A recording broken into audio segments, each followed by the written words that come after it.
Designing your own fonts. Now, designing your own fonts is a really useful and quite interesting thing to have a go at. If you're interested in typography, or you're trying to capture a certain style and you want a certain type of text for that, or you just want to make an alphabet for the sake of it. So thinking back to the kind of thing you did for your summer work, but this is maybe a little bit more specific. So really good website to use is calligrapher.com. Now I found that by just looking for font from handwriting, and it was the first one to come up. It is free. It does ask you to sign in with an email address, but you can see I'm signed in. But if you use your college email address, it doesn't charge you anything or anything like that.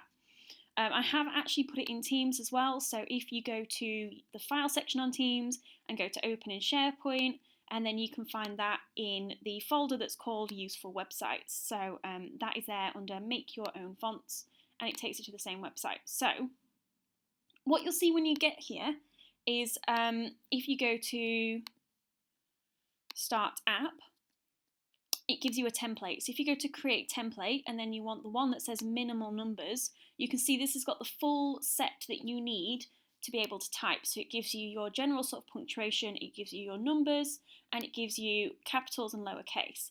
Now this template is what allows you to then create the font. So you go to download that template, so it's under Basics, Minimal Numbers, Download Template. We want it as a PNG.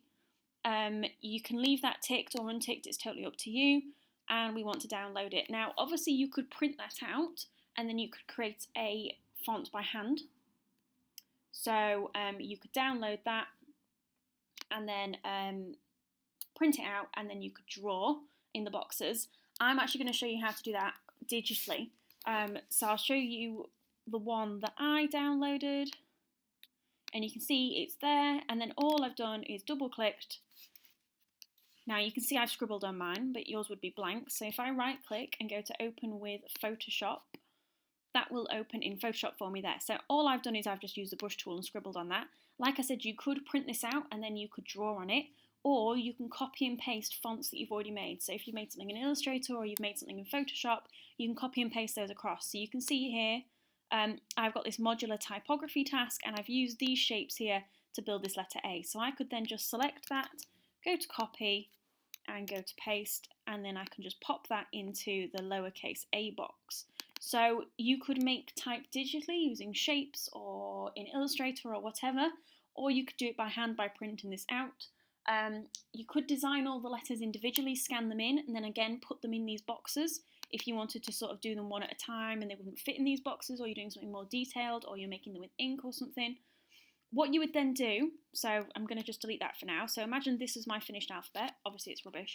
I would go to File, Save As, and then you want it as a PNG, so you want it as an image. So I'm just going to put new on the end of there, save that, click OK, and then that will save that for me. Obviously, if you've done it by hand, you just need to scan it in and it'll be exactly the same. When I go back to this website and I go to My Fonts up here, you can see it says Upload Template. So then I'm going to choose the file, so it'll either be in your downloads or your scans or wherever you've saved it to. So I'm going to select the file, choose, and what this does, you know, if it's a scan or a photograph, is it just cleans it up, it identifies where the letters are. As long as they're in those boxes and in that order, it will be able to read them. So I'm going to go Upload Template, and then we're just going to, because I've already done it once, add characters to your font, and then this is what it gives you. So it gives you those characters. Now I think you can edit these if you wanted to, so you can change things, but I'm not gonna.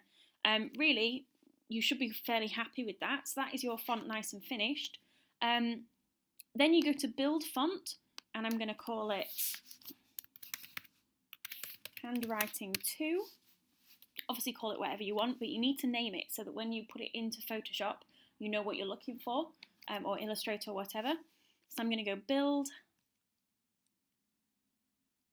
and then you can see it gives me two files up here. So it doesn't matter which one of those you pick, but you want to download it. It gives you a preview of what that font now looks like, so you can see it's sort of neatened it up a little bit, but you can still see my scruffy, horrendous scribbles. So I'm just going to download that one. You can see that downloads it, and it gives me this TTF file, and it's got a little F on it.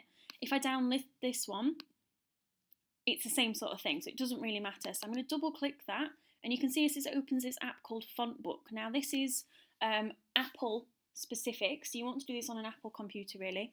And what it does, it tells you, I've spotted this, I can see that it's a regular size font, I'm ready to install it. So then you can install it and it should upload there, handwriting too.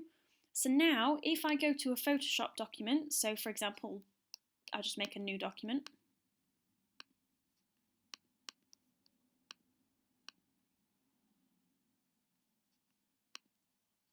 And I get my text tool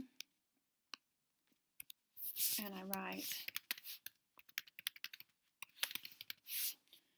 Now, if I go to where I would normally find my fonts and I look for the one that I've made, so I've called it handwriting 2, and there it is. And obviously we can't make this bold because we've not made a bold version, but we can change the size of it, so we can make it bigger, we can make it smaller. If you wanted to do anything else to it, you can go to your window up here and you can find the window that says character, and that will open this sort of text panel, and you can force it to be italic and you can actually force it to be bold. So what that happens is the computer goes, okay, I'm just going to make this look chunkier, I'm going to slant it. So it's not necessarily a bold or an italic option, but it sort of forces it to do that. So you can see we've gone bold, italic there. So that is a nice and easy way to make a font. So you can do this with anything. You can do this with 3D lettering, you can do this with photographs of things, you can do this with hand-drawn or handwritten or anything you've made by hand. You can do this with sort of type you've made in Illustrator or using shapes and things like this kind of stuff. So it's a really, really nice website, and then it's available there for you, so it's all ready to go. So that is the basics of it. So you need to be using calligrapher.com. You have to use that template that they give you, so make sure you use that. Obviously you want to have the full options, so you want all of the caps, lower caps, numbers. Obviously I didn't do numbers on mine, but it's easier if you add the numbers as well. So it's altogether it's 60 characters to design, but it's really good then because you've got your own font that you can say that you've made.